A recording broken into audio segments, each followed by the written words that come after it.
म्हटले देवा द्यायचं असेल तर एक दे, अकल्प आयुष्य भावे तया कुळा, माझी या सकळा हरीच्या दासा, कल्पनेची बाधा न हो कोणे काळी, ही संत मंडळी सुखी असो. किती देखणं मागणं नामदेव महाराजांनी मागितलं बघा.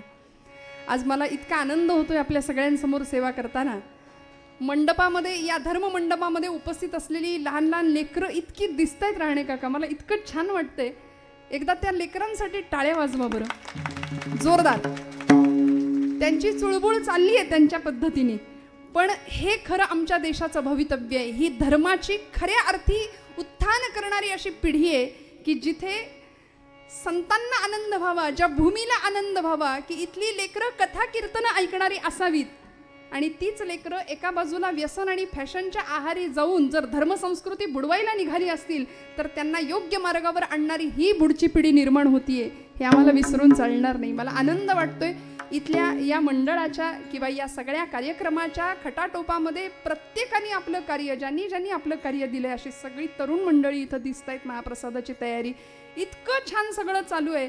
मग मला सांगा, आपण सर्व मंडळी असे उदास चेहऱ्याने बसलाय असं काही नाही ना? नाही ना?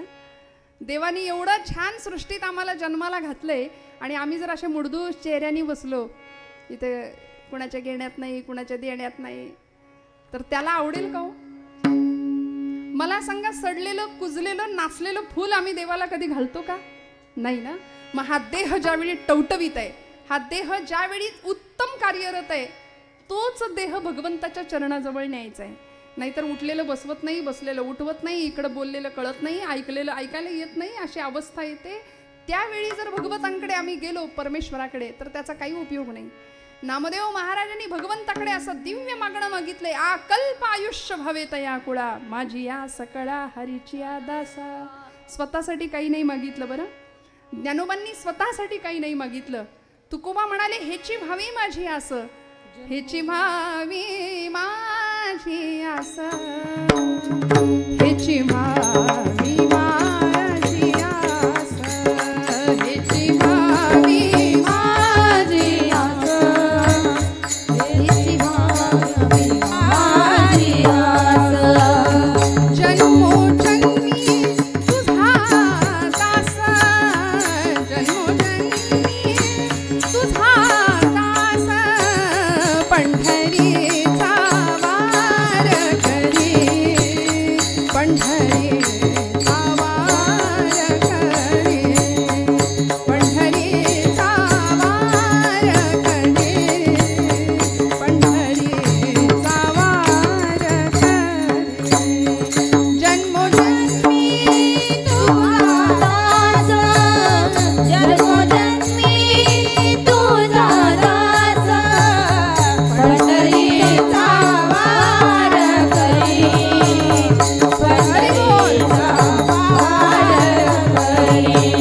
पंढरीचा वार करी, पंढरीचा वार करी, पंढरीचा वार करी.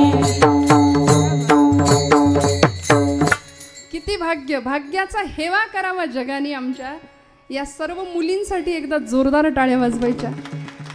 पखवाज वादन हे क्षेत्र तसं म्हटलं तर पुरुषांचं आहे, बरोबर ना? त्या ताकदीने वाजला गेला पाहिजे. पण तरी सुद्धा आज ही आमची ताई इथं काय नाव अश्विनी, हरिभक्तीपरायण अश्विनीताई महाराज, मनापासून त्यांच्यासाठी टाळ्या वाजवा. इतकी गोड थाप पखवाजावरची आहे. कारण असंही महिला कुठल्या क्षेत्रात आता मागे नाही. तो आता एसटीत सुद्धा आम्हीच निम्मे आहे की नाही?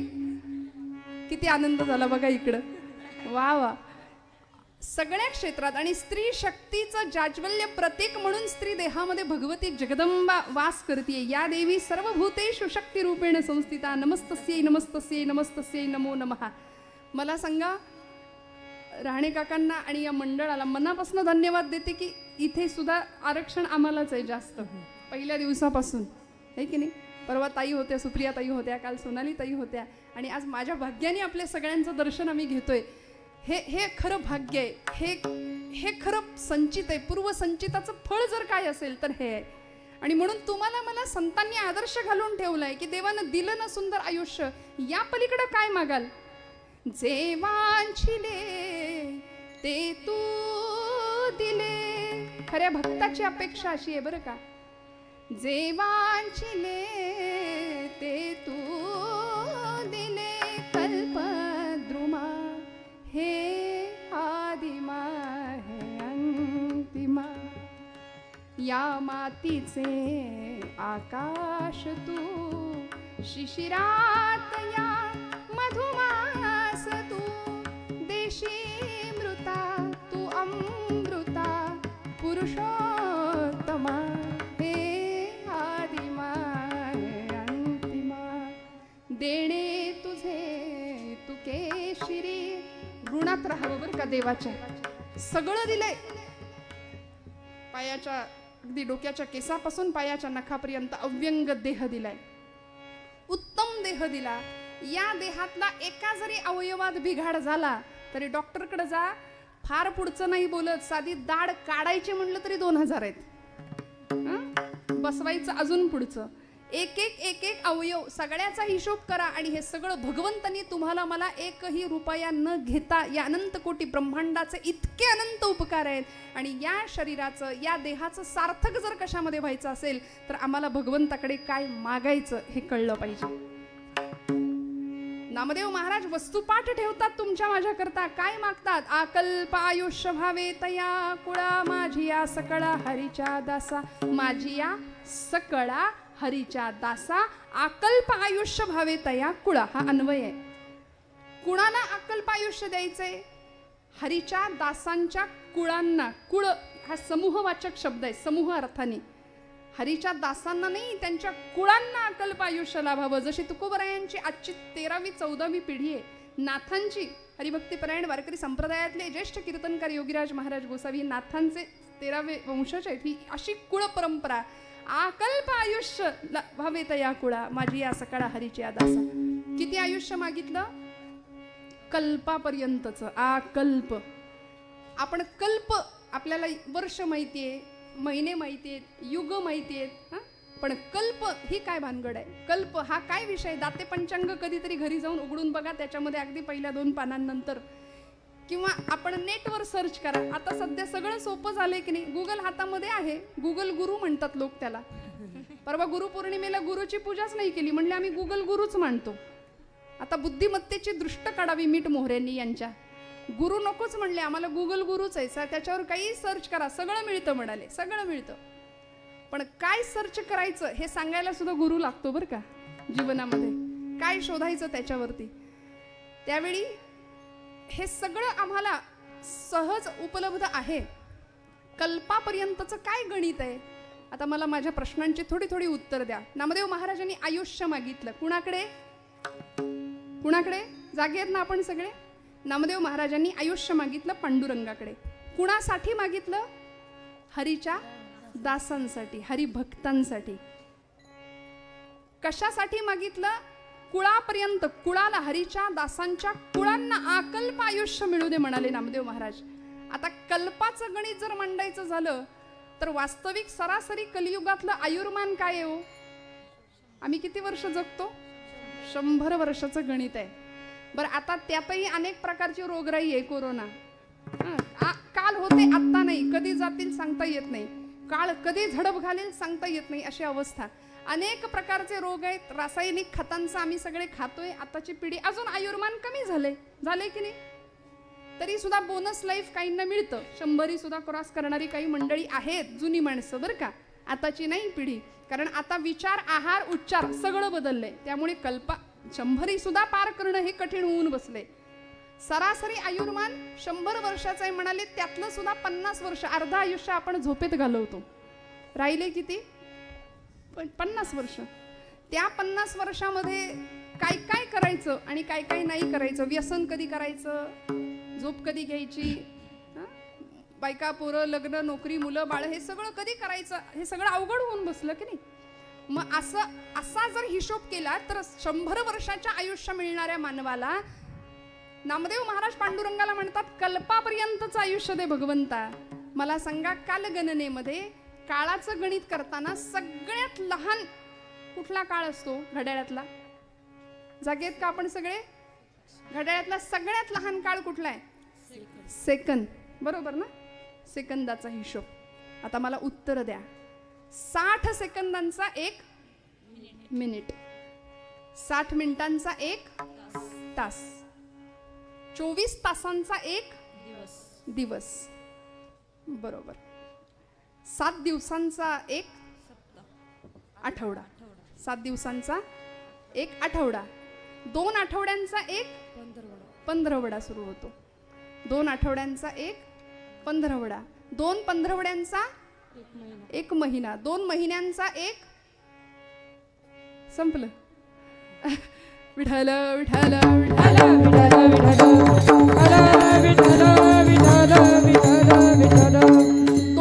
2 महिन्यांचा 1 ऋतू असतो, बरोबर? 2 महिन्यांचा 1 ऋतू. ऋतू किती आहेत?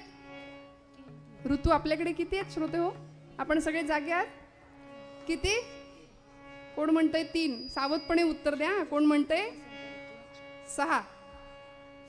3 जे कोण म्हणतंय ना ते उन्हाळा, हिवाळा, पावसाळा बहुतेक, नाही का? ते मोसम आहेत, ते ऋतू नाही. 6 ऋतू आहेत आपल्याकडे. आता या सगळ्या मुलांना विचारा, त्यांना शाळेत असतं पाठांतराला, आणि नसेल तरी आपण सांगूया आता त्यांना 6 ऋतू कुठले बाबा. या 6 ऋतूंचा पैकी 3 ऋतूंचं 1 आयन असतं. 6 ऋतूंचं 1 आयन, असं वर्षाला 6 महिने, पूर्ण 1 वर्ष झालं. 2 आयन, दक्षिणायन आणि उत्तरायण, असं 1 वर्ष झालं. 1 वर्ष. अशी 4,32,000 वर्ष ज्यावेळी होतात तेव्हा 1 कलियुगाचं आयुष्य पूर्ण होतं असं सांगितलंय. कलियुग केवढं मोठं? 4,32,000 वर्ष होतात त्यावेळी. 8,96,000 वर्ष होतात, 8,64,000 वर्ष होतात त्यावेळी द्वापार युग आहे, बरोबर ना? आमच्या चोपदारांचं पाठ आहे सगळं गणित बरं का, मागे हळूच प्राउंटिंग आहे माझ्यासाठी. विठ्ठल विठ्ठल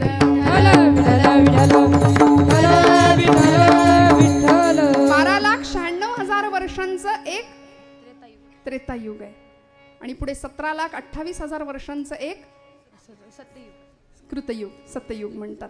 आणि या सगळ्या युगांची, या सगळ्या वर्षांची बेरीज करू आपण, त्यावेळी 1 महायुग होतं. आणि अशी 1000 महायुग होतात तेव्हा 1 कल्प होतं. कॅल्सीवर आता करा गणित. नामदेव महाराज म्हणले 1 कल्प, कल्पापर्यंतचं आयुष्य तुम्हाला मला आमच्या हरिदासांना दे भगवंता. हे मागणं अवघड आहे, देणारा तेवढ्या ताकदीचा आहे म्हणून मागितलंय त्याच्याकडे. हे कुणाकडेही मागायचं हे मागणं नाहीये बरं का. आकल्प आयुष्य व्हावे तया कुळा, माझी या सकळा हरीच्या दासा.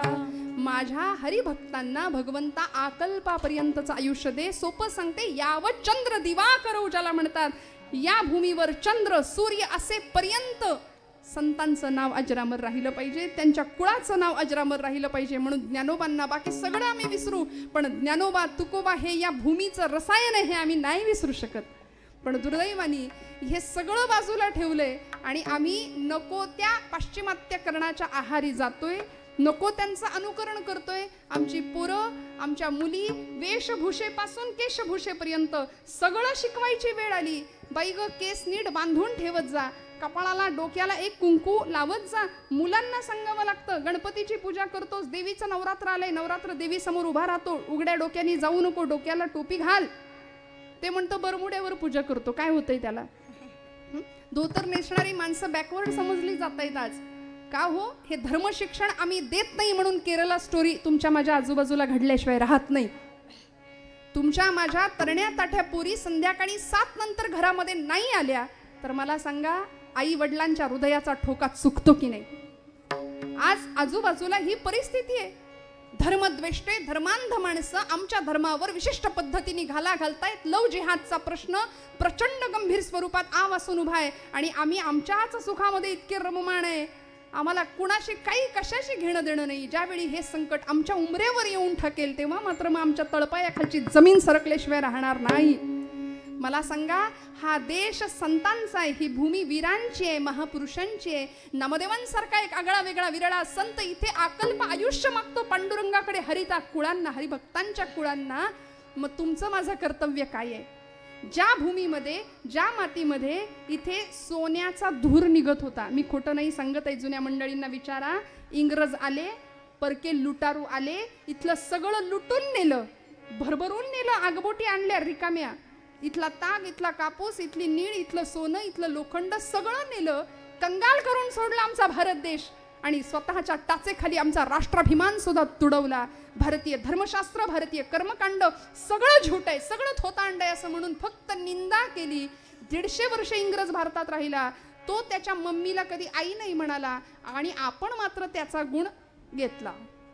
आम्ही लगेच खरकट उचललं. मी हात जोडून सांगते, आजपासून बदलूया. आपल्या लेकरांना घाणेरडं शिकवू नका. येथ वडील जे जे करीती तया नाम धर्म ठेवीती, तेची येर अनुष्ठिती सामान्य सकल माऊली म्हणते. मोठ्या माणसांवर खूप मोठी जबाबदारी आहे. महिला वर्ग, आपलं जर आपल्या पोरीकडे लक्ष नसेल, काय होत असेल देहाचे 35 तुकडे झाल्यानंतर आपण कल्पना नाही करू शकत. वेळीच सावध व्हावं लागेल, वेळीच जागं व्हावं लागेल, कारण आपण निद्रिस्त आहोत. म्हणून संतांना, समाजाला जाग करण्याची वेळ आली. गात जागा, गात जागा, प्रेम मागा विठ्ठलासी.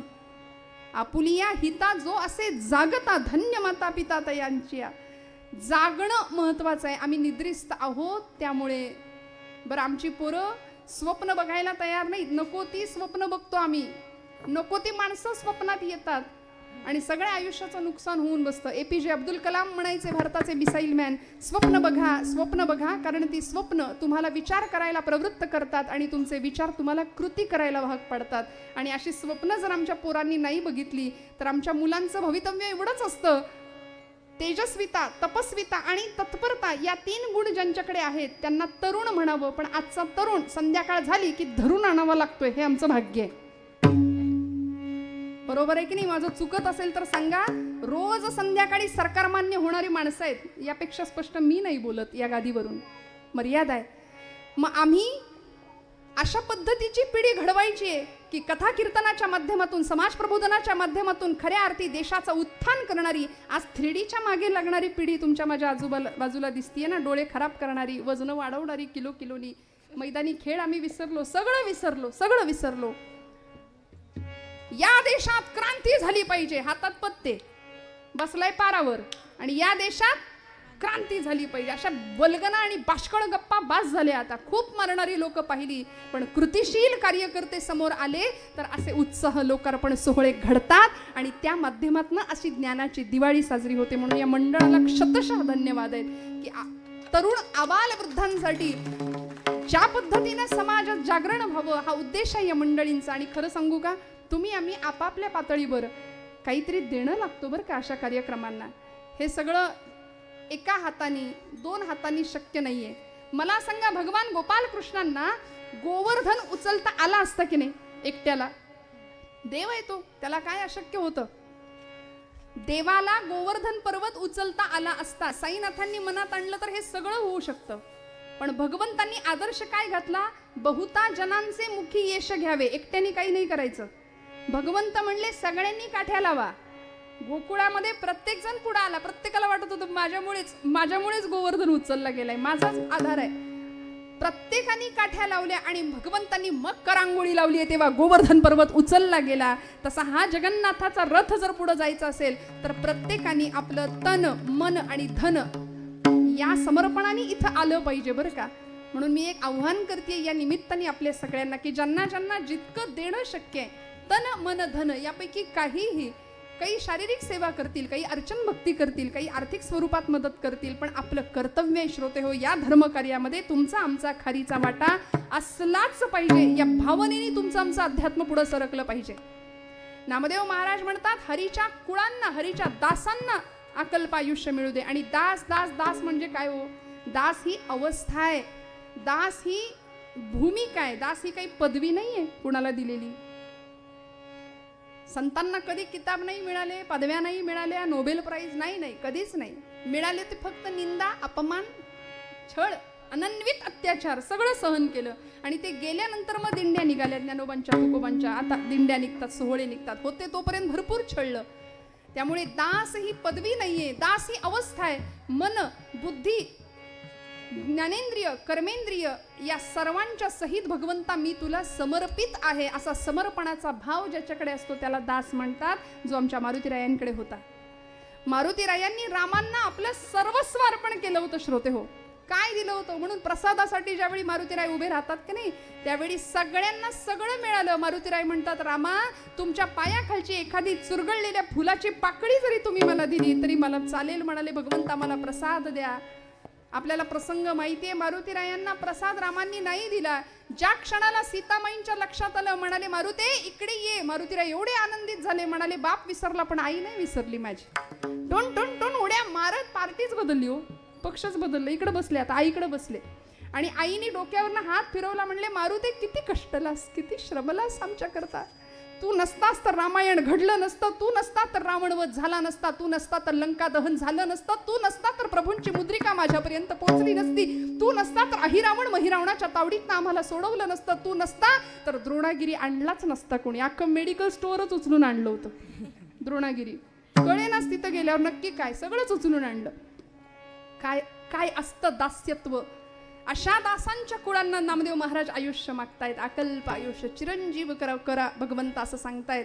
आणि ज्यावेळी सीतामाईंनी कंठा दिला गळ्यातला, आनंद झाला, बाहेर जाऊन ते फोडून टाकलं, आले परत. रामांनी काय करावं, मारुते ज्यावेळी छाती विदीर्ण करून दाखवली समाजाला, सगळ्या सृष्टीला, की या हृदयामध्ये फक्त भगवंत आहे, फक्त भगवंताचा अधिष्ठान आहे, या हृदयामध्ये मी रामो असता सर्व सुखांचा आरामो, परिभ्रांतासी कामू विषयांवरी. आम्ही भ्रांतचित्त आहोत, विषयांच्या मागे लागलो म्हणून आम्हाला देव आतमध्ये दिसतच नाही. मारुतीरायांना तो दिसला. भगवंतांनी काय केलं, भगवंत काय देतो बघा. रामप्रभू सिंहासनावरून उठले, राज्याभिषेक झालेला आहे, भगवंतांचा पोझिशनचा विचार नाही केला. याला म्हणायचं राजा. खुर्ची सोडली हो, उठले आणि धावत गेले मारुतीरायांना. म्हणाले मारुते तुला द्यायला माझ्याकडे दुसरं काहीच नाही. म्हणले काय देऊ तुला मी, तुला द्यायला माझ्या या हृदया व्यतिरिक्त मी तुला मारुते काही देऊ शकत नाही. मारुते मी तुला मलाच देऊन टाकतो म्हणाले आणि कडकडून मिठी मारली. मी स्वतःला तुला देतो. देव या पातळीवर येऊन भक्तासाठी करायला, तुका म्हणे त्याचा देव सर्व भर चालवी कामार होऊन या गडी व्हायला तयार आहे. कडकडून मिठी मारावी. आणि मारुतीरायांना सांगतात, सांग तू कोण आहे. मारुतीराय म्हणतात, देहबुद्ध्या तू दासोहम, आत्मबुद्ध्या देहबुद्ध्या तू दासोहम, जीवबुद्ध्या त्वदंशकः. जीव पातळीवर जर तुम्ही मला विचाराल तर मी तुमचा अंश आहे. आणि आत्मबुद्ध्या त्वमेव अहम इति मे निश्चिता मतिः. आत्मपातळीवर तुम्ही आणि मी एकच आहे, असा ऐक्यत्वाचा अद्वैताचा अनुभव भगवंत देतात. नामदेव महाराज सांगतात, देवा अशा भक्तांना आयुष्य तर देच, पण अजून सांगतो बरं का. भगवंत म्हणले बास एवढंच का, आता माग म्हणालास ना, आता ऐक माझं मागणं पुढचं काय. अभंगाचं दुसरं चरण. कल्पनेची बाधा न हो कवने काळे, कल्पनेची बाधा न हो कवने काळे, कल्पनेची बाधा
मंडळी सुखी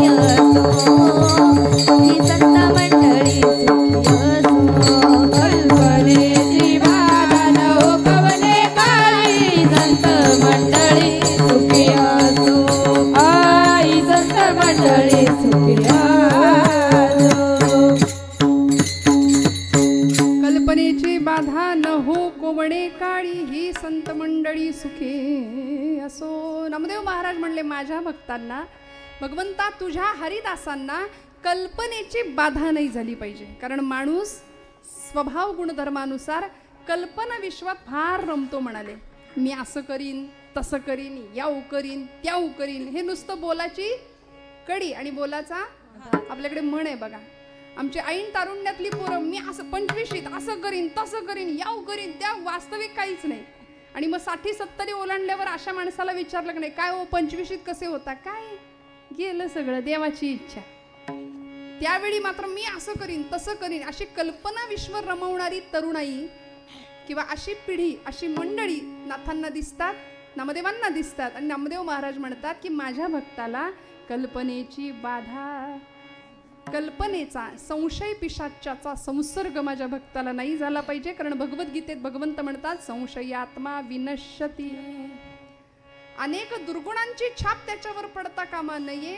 माणूस कल्पना विश्वात रमतो आणि त्यामुळे धोका निर्माण होतो. वास्तविक कृती कर्मशीलता काहीच नाही. बघा ना तुम्ही, आम्ही सुद्धा आमच्या घरामध्ये मुलगा जन्माला आला की एवढा आनंद असतो, वा रे वा मुलगा झाला, पेढे वाटा, पेढे खाल्ले. मुलगा पाळण्यात, पोर पाळण्यात आणि बोर्ड चौकात उमलते नेतृत्व. त्याला नीट उगवू द्या तरी, उगवते नेतृत्व. इतका अतिरेक करतो आम्ही काही गोष्टींचा. माझा काही त्याला विरोध नाही हो, पण आम्ही अतिरेक किती गोष्टीचा करावा, कल्पना किती रमवाव्या. त्याला थोडं मोठं होऊ द्या, त्याला संस्कार संपन्न सर्वगुण संपन्न बनवूया, कष्ट घेऊया. छत्रपती शिवाजी महाराजांना घडवताना जिजामातोश्रींनी किती तडजोड करावी. कुठेही कॉम्प्रोमाइज नाही. तू वाटेल ते कर, वाटेल तसा वाग, अजिबात नाही. बरं अजिबात नाही. काय पद्धतीने घडवलं असेल आपण कल्पना करू शकतो. आमचं कसं असतं, आमच्या पोराचा ना काही त्रास नाही. उठ म्हणलं की उठतो, बस म्हणलं की बसतो. अगदी यांच्या वळणावर गेलाय वडिलांच्या. त्यांना सुद्धा उठ म्हणलं की उठतात, बस म्हणलं की बसतात. उसको हिंदी में गोबर गणेश कहते, जहां बिठाओ वही बैठे. पोरगा असं पराक्रमी असलं पाहिजे तुमच्या माझ्या घरातलं, जो छत्रपतींचा वारस म्हणून स्वतःला घोषित करेल, जो छत्रपतींच्या पायावर पदकमलांवरती चालण्याचा प्रयत्न करेल, धर्मासाठी मरायचा प्रयत्न करेल, धर्मासाठी जगायचा प्रयत्न करेल. अशी पिढी तुमच्या माझ्या घडावी. नुसतीच कल्पना नको. नामदेव महाराज म्हणतात कल्पनेची बाधा न हो कोणे काळी ही संत मंडळी सुखी असो. संतांचं सुख नामदेव महाराजांनी चिंतन केलं. आम्ही स्वतःच्या घरच्यांचं काय, शेजाऱ्यांचं काय, कुणाचं सुख नको, आम्हाला आमचं सुख पाहिजे. एक जण गेला डॉक्टरांकडे, म्हणाला डॉक्टर पोटात दुखतंय. डॉक्टर म्हणले कधीपासून दुखतंय, नेमकं नाही सांगता येत म्हणाले, पण शेजारी स्लॅब पडलाय तेव्हापासून जास्त दुखतंय म्हणाले. हे आमच्या दुःखाचं कारण आहे. शेजारचं सुखी नाही पाहिजे, सगळं जग सुखी व्हावं. हे विश्वची माझे घर ही वसुधैव कुटुंबकमची भावना आहे, व्यापकता संतांना कळली म्हणून मागणं होतं कल्पनेची बाधा न हो कोणे काळी. एक असाच युवा तरुण बरं का, रसरसलेला, आई वडिलांचा अत्यंत लाडाकोडात वाढलेला मुलगा हळूहळू मोठा झाला. एकुलता एक लाडाकोडात लहानाचा मोठा झालेला. 20-22 वर्षाचं वय झालं. आईनं सांगितलं बाळा आता काहीतरी पोटा पाण्याचं बघा, आता फुकट नाही, आता बाहेर जा, काहीतरी कामधंदा मिळव, नोकरी मिळव. तो मुलगा बाहेर गेला. जुना दृष्टांत आहे, जुने कीर्तनकार सांगायचे आहे. मी वेळेत संपवणार आहे बरं का, काळजी करू नका. विठ्ठल विठ्ठल विठ्ठल विठ्ठल विठ्ठल. आणि तो ज्यावेळी बाहेर पडला, आईनं सांगितलं होतं नोकरी मिळव, तो बाहेर गेला. चालता चालता चालता मनात विचार, याला कल्पना विश्वात रमायची फार सवय. अशी पोरं असतात बघा, प्रयत्न कमी आणि स्वप्न कल्पना जास्त, फुकटच्या पोकळ गप्पा जास्त मारणारी पिढी आहे बरं का आजूबाजूला आमच्या. तो मुलगा बाहेर गेला, त्यांनी एक पाटी बघितली, जुना दृष्टांत, एक बोर्ड बघितला, त्याच्यावर लिहिलं होतं हुशार, प्रामाणिक आणि कष्टाळू नोकर पाहिजे. बरोबर. तो म्हणला मी हुशार आहे, मी प्रामाणिक आहे, मी कष्टाळू आहे, मला लगेच नोकरी मिळालीच पाहिजे. ती पाटी एका गवळ्याची होती. त्या गवळ्यापर्यंत तो गेला आणि त्याला विचारलं मला नोकरी द्या. म्हणाले तुमच्या अटी मला मान्य आहे, मी प्रामाणिक आहे, मी हुशार आहे, मी कष्टाळू आहे. तो गवळी म्हणला याची बडबड ऐकून याला आपण मार्केटिंगला पाठवूया. म्हणून एक दह्याने भरलेलं मडकं होतं आणि पूर्वीच्या काळी मडक्यातनं दही विकायचे गावोगावी घराघरात जाऊन. ते मडकं म्हणले उचल दह्याचं, घे डोक्यावर आणि जा दही विकून ये, तुझी नोकरी पक्की, तुझा पगार फिक्स, आता मिळणार तुला पैसे. याला इतका आनंद झाला, म्हटलं आजच बाहेर पडलो, नोकरी मिळाली, वा वा वा, आता पैसा मिळेल, मग त्या पैशाचं मी करू काय. म्हटलं एक म्हैसच विकत घेतो आता. एक म्हैस विकत घेऊया, हळूहळू हळू दूध दुभतं वाढलं, गाई गुरं वाढली, गोठा बांधावा लागला, त्या गोठ्यामध्ये मालकालाच कामाला ठेवलं बरं का. याचा विचार चालू आहे. दह्याचं मडकं डोक्यावर आहे, म्हणाला मालकालाच त्या गोठ्यामध्ये कामाला ठेवूया. इतका पैसा, दुधाचं उत्पादन वाढलं, दूध उत्पादक सहकारी संघाचा अध्यक्ष झाला. इतकं इतकं इतकं हे काल्पनिक गोष्ट आहे बरं, कुणाचं स्पेसिफिक काही हे सांगत नाही, दृष्टांत आहे असं समजा. सिद्धांत पक्का व्हावा याकरता दृष्टांताची योजना असते. पण आम्ही श्रोते काय करतो, आम्ही दृष्टांत घरी जाऊन घरी नेतो आणि सिद्धांत इथंच राहतो. तसं नाही आहे. कीर्तनातला दृष्टांत हा उदाहरणापुरता आहे, सिद्धांत जास्त कळावा, पक्का व्हावा याकरता.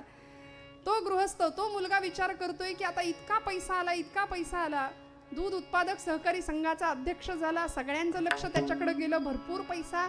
मग श्रीमंत मुलींची स्थळं याला यायला लागली, लग्न झालं, उत्तम मुलगी घरामध्ये आली, प्रचंड पैसा.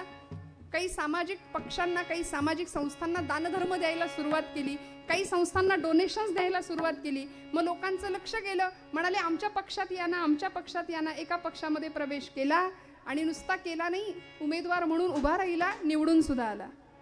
निवडून आल्यानंतर ज्या गावामध्ये जन्म झाला होता त्या गावच्या लोकांनी गावचे सुपुत्र म्हणून सत्कार करायचं ठरवलं आणि रेड कार्पेट, सगळी VIP ट्रीटमेंट, लोक ग्रामस्थ जमले, टाळ्यांचा कडकडाट, गुलाबाच्या फुलांचा हार गळ्यात घालायला आणला होता. हा स्टेजवर आला, लोकांनी याच्या गळ्यामध्ये गुलाबाच्या फुलांचा हार घालायला घेतला, मान खाली केली, तसा धप्प दिशे आवाज आला तसा हात दचकला आणि यांनी बघितलं ते दह्याचं मडकं खाली, दही मातीमोल झालं, मडकं फुटलं. आता मला सांगायचंय ते ऐका. मडकं हे नशीब आहे, दही हे आयुष्य आहे. नशीब फुटलं की आयुष्य सांडतं, सांडलेलं आयुष्य गोळा करता येत नाही, फुटलेलं मडकं पुन्हा सांधता येत नाही, ते मातीत जत करणं, मातीतूनच आलेलं असतं. त्यामुळे हातात संधी आहे, वेळ आहे, त्या वेळेचा परिपूर्णपणे उपयोग करावा. कल्पनेमध्ये रमणं धोक्याचं आहे हे जाणून घ्यावं. कल्पनेची बाधा न हो कोणे काळी, ही संत मंडळी सुखी असो. आणि नामदेव महाराज काय मागतात तो, वारा न लागो राजसा, अहंकाराचा वारा न लागो राजसा, अहंकाराचा वारा न लागो राजसा, अहंकाराचा वारा न लागो राजसा.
राजसा माझ्या विष्णुदासा भाविकासी. आचार्य जगद्गुरु आद्य शंकराचार्य म्हणाले, की अवस्था कशी असली पाहिजे जीवाची भक्ताची. न मे द्वेष रागो न मे लोभ मोहो मदो नैव मे नैव मात्सर्य भावो न धर्मो न अर्थो न कामो न मोक्षो चिदानंदरूप शिवोऽहं शिवोऽहम् अहं निर्विकल्पो निराकार रूपो विभुर्व्याप्य सर्वत्र सर्वेंद्रियाणि सदा मे समत्वम. अशी समत्व बुद्धी तुमच्या माझ्याकडे असली पाहिजे. माऊलींचे आवडते शब्द आहे सर्वत्र सदा आणि सम. या उपाधी माझी गुप्त चैतन्य असे सर्वत्र ते तत्वज्ञ संत स्वीकारिती. असं चैतन्य तुमच्या माझ्यापर्यंत यावं असं वाटत असेल तर आम्हाला अहंकार या एका गुणाला बाजूला ठेवावं लागेल. मन बुद्धी चित्त आणि अहंकार या अंतःकरण चतुष्टयातल्या 4 गोष्टी आहेत. त्यापैकी अहंकार अत्यंत वाईट जीवाला दुःखात लोटणारा एकमेव गुण म्हणजे अहंकार आहे. मी करता ऐसे म्हणसी तरी तू दुःखी होशी श्रीराम करता म्हणता पावसी यश कीर्ती प्रताप. माऊली म्हणते नवल अहंकाराची गोठी विशेषे नलगे अज्ञाना पाठी सज्ञानाचे झोंबे कंठी नाना संकटे नाचवी. बघा तुम्ही अज्ञानी माणसाला अहंकार होत नाही. अहंकार कुणाला होतो? ज्ञानी माणसाला. जेणे मक्षिका भक्षिली जाणीवेची तया भोजनाची रुची प्राप्त कैची अहं भाव ज्या मानसीचा विरेना तया ज्ञान हे अन्न पोटी जिरेना. पंचपक्वान्न खाताना एखादी शेजारच्या माणसानं नुसतं सांगितलं आत्ता घासाबरोबर एक माशी गेली पोटात, सगळं भडबडून येईल बाहेर, आहे की नाही? तसं ज्ञानी माणसाला अहंकार झाला की त्या ज्ञानाचा काही उपयोग नाही, काही नाही, सगळं बाष्कळ व्यर्थ आहे. त्या पद्धतीने हा अहंकार ज्ञानी माणसाला होण्याची जास्त शक्यता आहे. नामदेव महाराज म्हणतात हा मी माणसाचं फार नुकसान करतो. त्रैलोकी धनवंत मी, आम्ही किती मी करतो. विद्याब्धी मी वीर मी नाता मी दाता मी नरनाथ मी विबुध मी सर्वज्ञ मी शूर मी भोक्ता मीच सुजान मी सुजन मी स्वानंद मी श्रेष्ठ मी. अरे हो हो हो किती मी पण मी हे चिकळे परंतु न कळे कोठील मी कोण मी कोण, मी कुठून आलो, मला कुठं जायचंय हे कळायला अहंकार सोडावा लागेल. भगवत पूज्य जगद्गुरु शंकराचार्य म्हणतात कोहम कथमिदम जातम को वै कर्तास्य विद्यती. कोहम मी कोण आहे, कधी विचार केला का हो? मी इथे जन्माला का आलो, या मीचा शोध घ्यायचा असेल वेदांताच्या भाषेमध्ये त्याला कूटस्थ चैतन्य म्हणतात. जो आतमध्ये असला आहे ना तो मी, त्याला प्राणशक्ती म्हणतात, त्याला चैतन्य शक्ती म्हणतात. तो भगवंत आहे, तो आहे म्हणून सगळं चाललंय. तो जर निघून गेला तर माणसं म्हणतात उचला आता, आणि घरासमोर गर्दी होते. तो आहे आतमध्ये, त्याला ओळखणं म्हणजे मीचा बोध घेणं. नाहीतर आम्ही देहाला मी मी मी मी इतकं करतो की हा मी आम्हाला दुःखात लोटल्याशिवाय राहत नाही, भ्रम निर्माण केल्याशिवाय राहत नाही. कशाला व्यर्थ गोष्टींचा अहंकार करायचा, कशाला नको त्या गोष्टींची चिंता करायची. चिंतायचंच असेल तर भगवंताचं नाम, त्याचे पद, त्याच्या पायाचं चिंतन करूया, अहंकार बाजूला ठेवूया. नाथबाबा म्हणतात, नामदेव महाराज म्हणतात अहंकाराचा वारा न लागो राजसा माझ्या विष्णुदासा भाविकासी. हा अहंकार बाजूला ठेवू, समर्पण बुद्धीने भगवंताला शरण जाऊ आणि साईनाथांना प्रार्थना करू. आधी विठोबा, आधी पोटोबा, मग विठोबा. शरीरम आद्यम खलू धर्म साधनम. शरीर हे धर्माचं साधन आहे, मग त्याला वेळेवर नको का मिळायला? काही आमचा महिला वर्ग म्हणत असेल आता ही कधी संपवायची कीर्तन, आधीच घड्याळ पुढं पुढं पुढं पुढं पळत आहे. पण खरं सांगू का, आहे हो ते तर करायचंच आहे. पण इतक्या उत्साहाने आणि आनंदाने हा सुरू असलेला आयोजित केलेला हा महोत्सव मी म्हणेन सगळी सृष्टी उत्साही आहे. त्या उत्साही सृष्टीमध्ये भगवंतांनी तुम्हाला मला जन्म दिलाय. साईनाथांची अनन्वित असा कृपेचा आशीर्वाद तुमच्या माझ्यावर आहे. साईबाबांचे परमशिष्य असलेले दासगणू महाराज, त्या दासगणू महाराजांनी साईनाथांना खूप सुंदर प्रार्थना केली, प्रसाद मागितलाय. रहम नजर करना साई, रहम नजर करना बच्चों का पालन करना, रहम नजर करना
असालच, साईनाथांच्या चरित्राची पोथी वाचत असाल.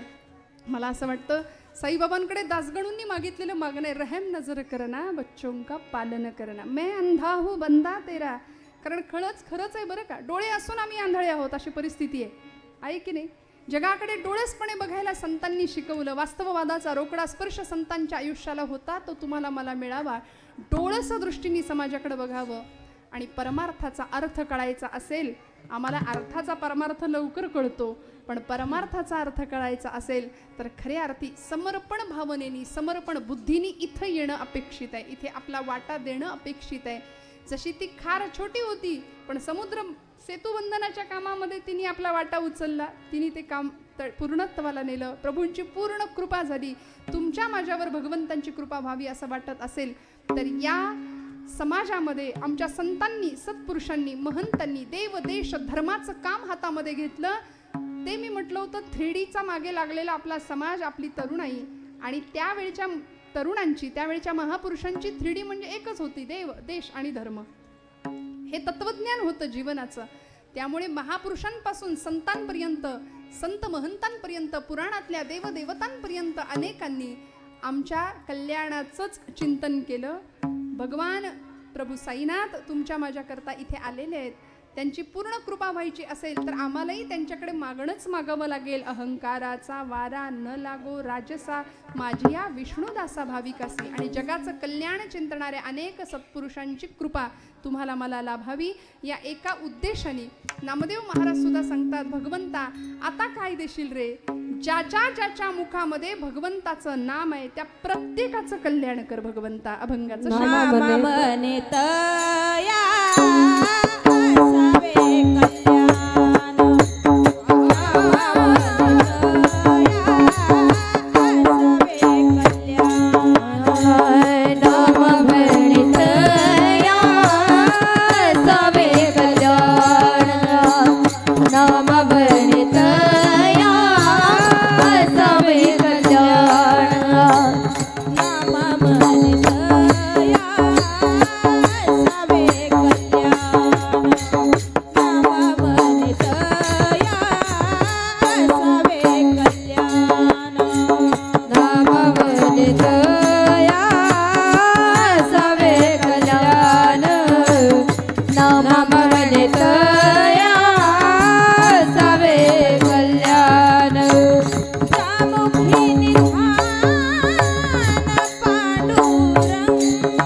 सगळ्यांचं कल्याण चिंतन केलं. ज्या मुखी निधान पांडुरंगा कल्पनेची बाधा न हो कोणे काळी. ही संत मंडळी सुखी असो असं आगळं वेगळं दिव्य मागणं नामदेव महाराज पांडुरंगाच्या चरणी मागतात. तुम्हाला मला ही सद्बुद्धी भावी, इतकी श्रीमंती, इतकं अफाट सामर्थ्य हिंदू धर्म संस्कृतीमध्ये आहे. आज अयोध्येमध्ये प्रभू रामराय सुद्धा येत आहेत. आम्ही साक्षीदार आहोत. राष्ट्र दैवत प्रभू रामचंद्र आमच्यासाठी येत आहे. इकडे साईनाथ आमच्या करता येत आहेत.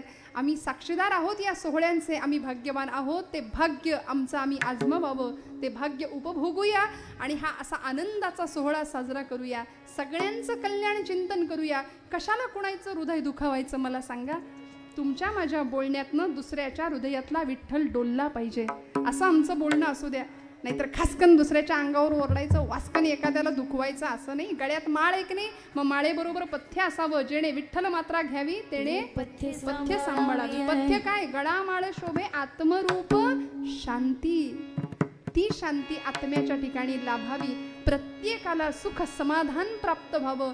कशासाठी दुसऱ्यांचं खरकट खायचं? इतकं प्रगाढ तत्वज्ञान भारतीय संस्कृतीत आहे. भगवद्गीता तुमच्या माझ्या पोरांच्या हातात वेळीच देऊया.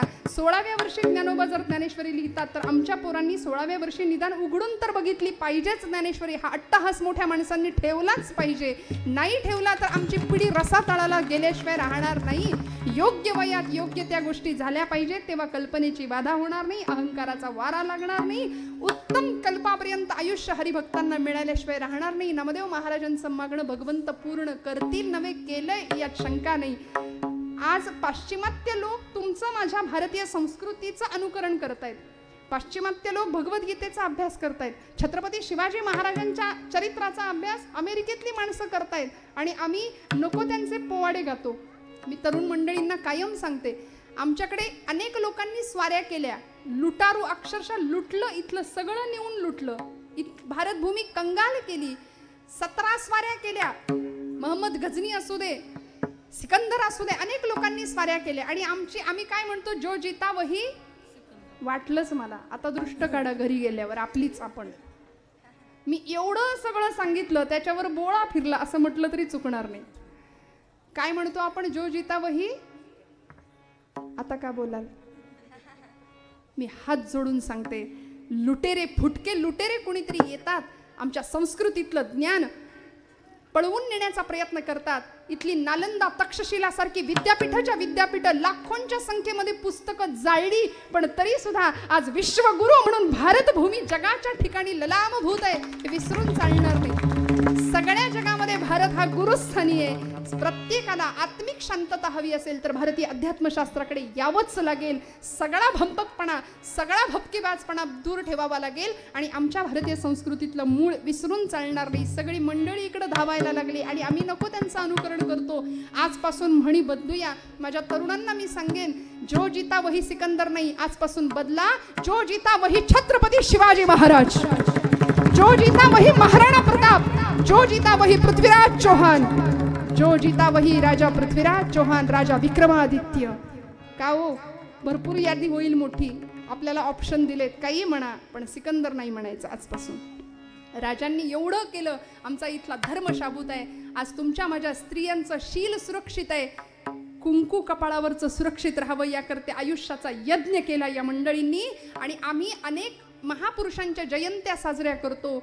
डीजे शिवाय आमची जयंती होत नाही. छत्रपती शिवप्रभू आमच्या दंडात किती आहेत यापेक्षा दंडावर, जनकींवर, इकडं टॅटू सगळीकडे असतात, पण रोम रोमात, रक्तात, हाडा मासात किती हे विभूतिमत्व आहे याचा विचार प्रत्येक तरुणांनी करावा. चारित्र्य उज्ज्वल बनावं. आणि हा देश सर्वार्थाने महान आहेच आहे, पण या देशाचं, या भूमीचं आम्ही काहीतरी देणं लागतो. त्या उद्देशाने प्रत्येकाने आपल्या पातळीवर काहीतरी जगाचा तो भार आपुल्या शिरावर ऐसे थोडे तर वाटो द्या हो. माझ्या समाज बांधवांवर, माझ्या देशावर, माझ्या देशाचा माझ्यावर काहीतरी बोजा आहे. मी काहीतरी देणं लागतो.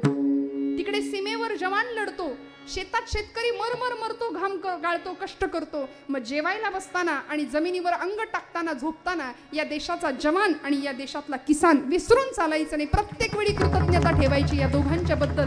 तर तुमचं माझं जगणं सार्थकी राहील. नामा म्हणे तया असावे कल्याण. जपमाळ करत असाल तर एक जप, एक माळ, राष्ट्राय स्वाहा इदन्न मम या उद्देशाने असावी. एक माळ माझ्या देशावर सीमेवर लढणाऱ्या जवानांसाठी असू द्या. त्यांना उत्तम आयुष्य दे भगवंता. तरुण 20-20 वर्षाच्या पोरांची प्रेत आमच्या गावाकडे येतात त्यावेळेस काय टाहो फोडतात माता बघून काळीच पिळवटून निघतं आमचं. मला सांगा तुमचं माझं घर बसल्या हे कर्तव्य आहे की नाही? एवढं तर आम्ही करू शकतो की नाही? नामदेव महाराज म्हणतात नामा म्हणे तया असावे कल्याण. प्रत्येकाचं कल्याण व्हावं ही जर अपेक्षा संतांच्या सारखी तुमच्या माझ्या हृदयामध्ये निर्माण झाली तर भगवंत आमच्यावर का नाही कृपा करणार? आणि काय मागायचं?